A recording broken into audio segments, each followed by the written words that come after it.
প্রিয় শিক্ষার্থী বন্ধুরা, সোম এডুকেশন ইউটিউব চ্যানেলের আরেকটি নতুন ভিডিওতে তোমাদের সবাইকে স্বাগত। আমি আমার এই চ্যানেলে ইউনিভার্সিটি অফ গৌড়বঙ্গ বিশ্ববিদ্যালয়ের বিভিন্ন বিষয়ের সাজেশনমূলক ভিডিও এবং নোটিশ সংক্রান্ত তথ্য এর আলোচনা করে থাকি। তাই যে কোনো ভিডিওর আপডেট সবার আগে পেতে চ্যানেলটিকে অবশ্যই সাবস্ক্রাইব করে রাখো।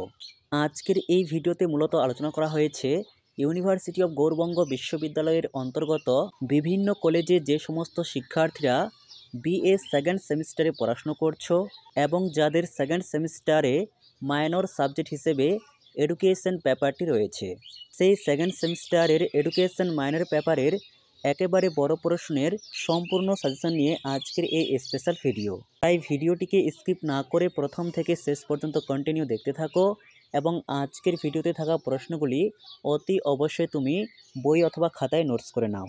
তাহলে শুরু করা যাক আজকের ভিডিওর মূল আলোচ্য বিষয়, education minor paper code MN 201। Second সেমিস্টারে তোমাদের যে পেপারটি পড়তে হবে তার নাম সোশিওলজিক্যাল ফাউন্ডেশন অফ এডুকেশন। তোমাদের লিখিত পরীক্ষা মোট 50 নম্বরের হবে এবং পরীক্ষার সময় থাকবে 2 ঘন্টা। এই সিলেবাসটিতে তোমাদের মূলত মোট 4টি মডিউল অর্থাৎ 4টি অধ্যায় রয়েছে। প্রত্যেকটি অধ্যায় থেকে অতি গুরুত্বপূর্ণ প্রশ্ন রাখা হয়েছে এবং কিছু কিছু প্রশ্নের পাশে তোমরা 3টি করে স্টার চিহ্ন দেখতে পাবে। সেই প্রশ্নগুলি খুবই গুরুত্বপূর্ণ, সবার আগে রেডি করবে। আর তোমাদের প্রশ্নপত্র বাংলা ইংরেজি দুটি ভাষাতেই থাকবে। মডিউল 1 প্রথম প্রশ্ন, শিক্ষার সমাজতাত্ত্বিক নির্ধারক সম্পর্কে সংক্ষেপে আলোচনা করো। 2 সমাজবিজ্ঞান ও শিক্ষার মধ্যে সম্পর্ক বিস্তারিত আলোচনা করো। এবং 3 পর্বে সমাজবিজ্ঞান কিভাবে শিক্ষাকে প্রভাবিত করে। এরপর মডিউল 2, এখান থেকে পড়বে 1 সংস্কৃতির উপাদানগুলো সংক্ষেপে আলোচনা করো। 2 শিক্ষা কিভাবে সাংস্কৃতিক পরিবর্তন আনতে পারে। 3 সংস্কৃতির সংরক্ষণ এবং সংক্রমণ সম্পর্কে যা জানো লেখো। 4 পর্বে শিক্ষা কিভাবে সংস্কৃতিকে এক প্রজন্ম থেকে পরবর্তী প্রজন্মে সঞ্চারিত করতে পারে। 5 সাংস্কৃতিক ব্যবধানের কারণগুলো সংক্ষেপে উল্লেখ করো। 6 পর্বে সাংস্কৃতিক সঞ্চালনের বিভিন্ন ভঙ্গিমাগুলি লেখো এবং এখান থেকে এক্সট্রা একটি প্রশ্ন পড়বে, সংস্কৃতি এবং শিক্ষার মধ্যে সম্পর্কগুলি উল্লেখ করো। এরপর মডিউল 3 প্রথম প্রশ্ন, সামাজিকীকরণের ধারণাটিকে এর অন্তর্নিহিত ব্যাখ্যা করো।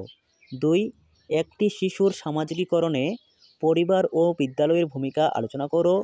3 পর্বে একটি প্রাথমিক সামাজিক গোষ্ঠীর বৈশিষ্ট্যগুলি কি কি।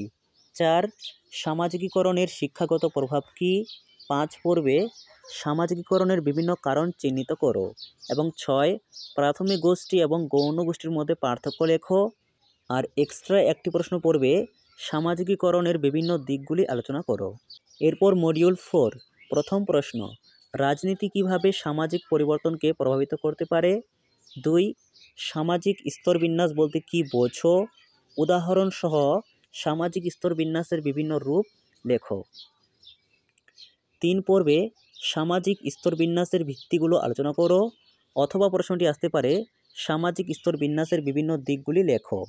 4 পর্বে শিক্ষা কিভাবে সামাজিক পরিবর্তন আনে তা আলোচনা করো এবং 5 সমাজবিজ্ঞান কিভাবে শিক্ষাকে প্রভাবিত করে। এই ছিল তোমাদের সম্পূর্ণ সাজেশন। এখন থেকে প্রশ্নগুলি খুব ভালো করে রেডি করো, এখান থেকে 100% নিশ্চিত কমন পেয়ে যাবে।